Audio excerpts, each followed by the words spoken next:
이분 조건 이게 베스트였어라고 할 정도까지 만들고 나오지 않으면은 볼 때마다 저도 스트레스고 결국 환자분도 언젠가 말씀하실 수 있거든요. 수술 중에 할 수 있는 모든 걸 다 하는 겁니다.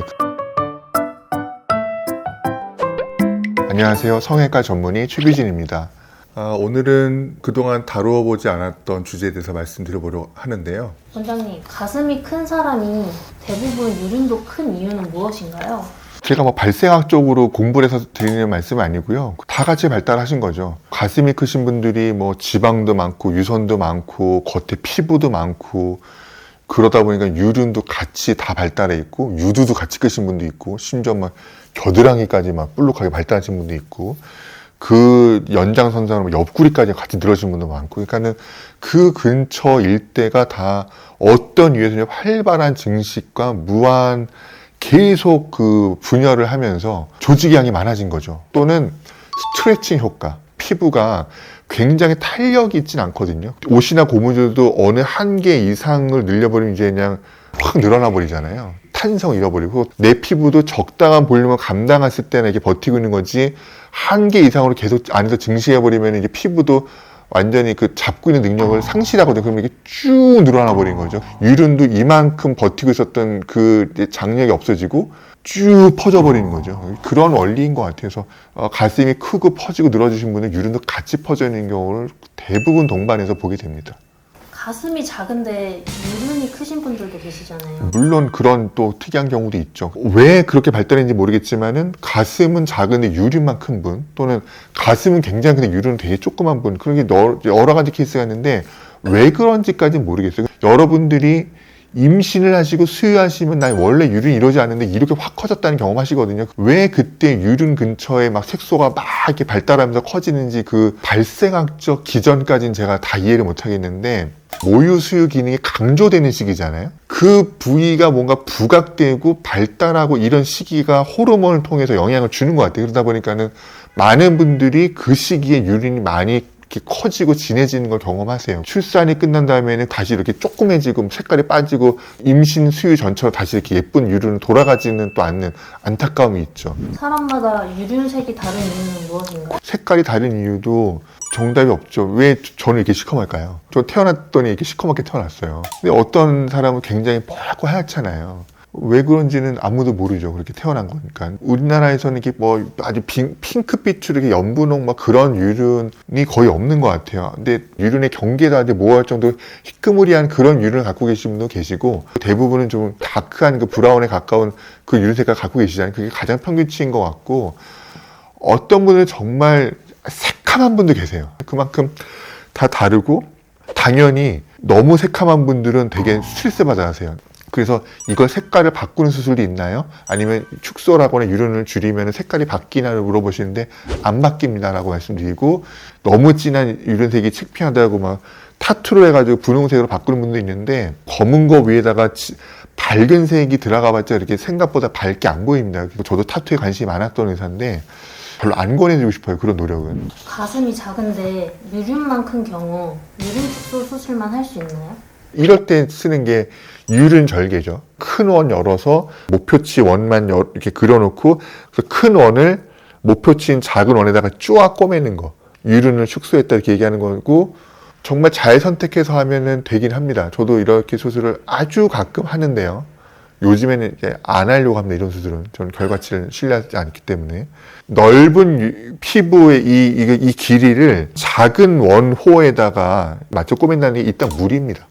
쪼아는 지는데 결국에 대가를 치릅니다.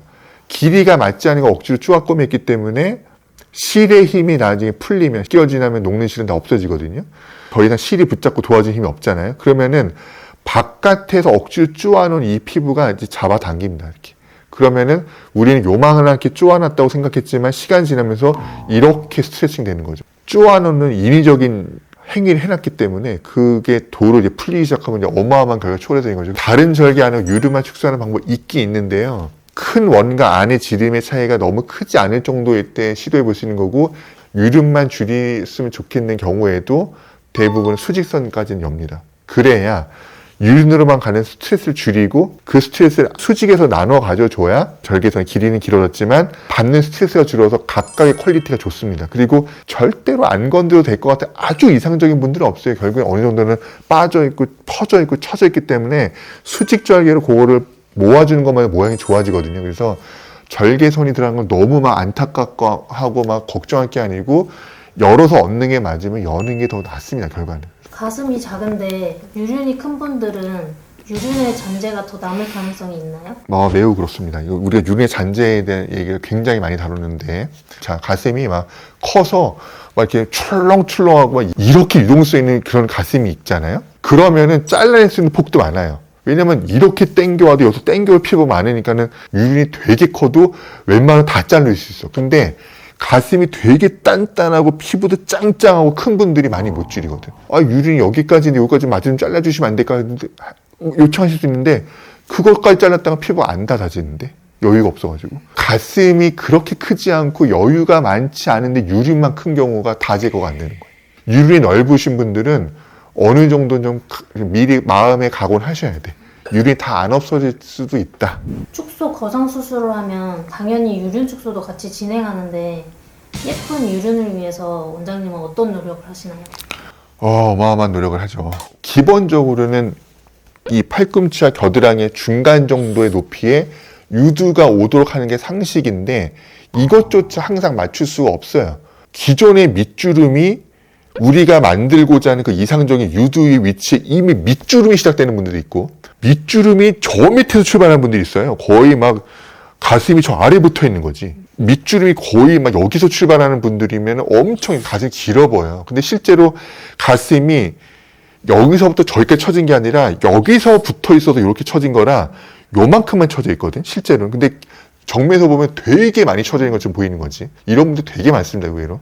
개인이 갖고 있는 이런 가슴의 독특한 조건에 따라서 만들 수 있는 한계는 있지만 일반적으로는 그 기준을 삼는 거고, 그리고 유방의 가운데 유두가 있도록 만들 노력을 하는 거고. 근데 또 유두도 내 유방의 가운데 있겠거니 생각하지만 의외로 가운데 있는 분들이 그렇게 많지는 않아요. 기왕이면 유방의 가운데 갖다 놔야 되는 거고. 그 사이즈도 또 조절해야 되는 거죠. 사이즈는 보통 38에서 40 정도 선에서 만드는데 그것도 정확하게 못 만들어. 저한테 술 받으시면 아시겠지만 그 마커 있지 않습니까? 마커로 확 찍어가지고 제 기준점 그리고 그러는데 그렇게 하고 또 수술방에 넣으면 거기서 또 마커 찍고 또 그리고 몇 번을 확인하면서 하는데 유륜은 계속 바뀌어요. 굉장히 비슷하게 만들어 놓고 수술방 가서 또 누워있고 저는 준비해 가서 보면은 또 달라져 있어. 그러면 그 늘어난 데서 다시 마커 갖다 찍고 또 다시 그리고 또 꼬매고 나면은 누웠을 때 꼬맸을 때 이런 모습이 있는데 모양 확인을 세워보면은 또 뭔가 안 동그래. 그럼 또 다시 동그랗게 만들고 또 그리고 다시 눕히고 또 다시 또 다듬어서 동그랗게 만들고 또 다시 세워 확인해보고 이거를 그러니까 아침부터 끝나고 다 듣고 나올 때까지 계속 이걸 조정하는 거예요. 유륜을 예쁘게 만드는데 엄청나게 공을 들입니다. 그거를 결국엔 다 신경 써서 해드리고 나면은 그렇게 딱히 뭐라고 하시는 경우 저는 들어본 적 없는데 나는 조금 더 작았으면 좋았을 뻔했는데 요거보다 조금 더 컸으면 좋았을 뻔했는데 여러 가지 속으로 바라시는 바가 있겠지만 대부분 그런 말씀을 안 하시고 저도 못 들어보고 사는 거는 엄청나게 공을 들였기 때문에 내가 출발한 거에 비해서 이 정도까지 변한 것만 해도 충분하지라는 생각을 더 많이 갖고 계시기 때문에 딱히 뭐라고 말씀 안 하시는 것 같아요. 정말로 많은 이슈가 있을 수 있고 따지고 들자면 너무너무 할 얘기도 많고 맞추자고 하면 한두 끝도 없는 그 영역이 바로 유두유륜입니다. 축소 수술은 사이즈도 유륜도 같이 줄이니까 수술 후 변화가 크고 그만큼 만족도가 높은 수술인 것 같긴 해요. 축소나 거상 또는 거상미 확대라는 이런 세 개의 영역은 굉장히 많은 걸 바꿀 수 있기 때문에 수술 내용이 굉장히 방대하고 해야 될 내용이 많고 하나만 잘하면 되는 게 아니고 조화롭고 계획대로 잘 완성이 되어야 그 많은 변화가 박수치만큼 잘 일어나는 거거든요. 그러니까는 굉장히 어려운 수술이 맞습니다. 그만큼 공이 많이 들어가는 거고 그 공을 많이 들어간 만큼 보람도 굉장히 크기 때문에 제가 이걸 하고 있는 것 같아요. 제가 보람을 느낄 정도면은 환자분은 얼마나 많이 느끼시겠습니까? 내 몸이 바뀌었는데 제가 경험하고 있는 그 뿌듯함보다는 말할 수 없이 행복감과 기쁨을 느끼시게 되는 거거든요. 제가 열심히 할 수밖에 없는 정말 대단한 영역인 것 같습니다. 이 수술은. 네. 자, 오늘 좀 작은 주제로 굉장히 광범위한 이야기를 하는 콘텐츠가 되었는데요. 이번 영상이 좀 많은 도움이 되셨으면 좋겠고, 더 유익하고 여러분들이 꼭 필요한 주제를 저희가 잘 선정해서 다시 한번 또 찾아뵙도록 하겠습니다. 오늘 영상도 잘 시청해 주셔서 감사합니다.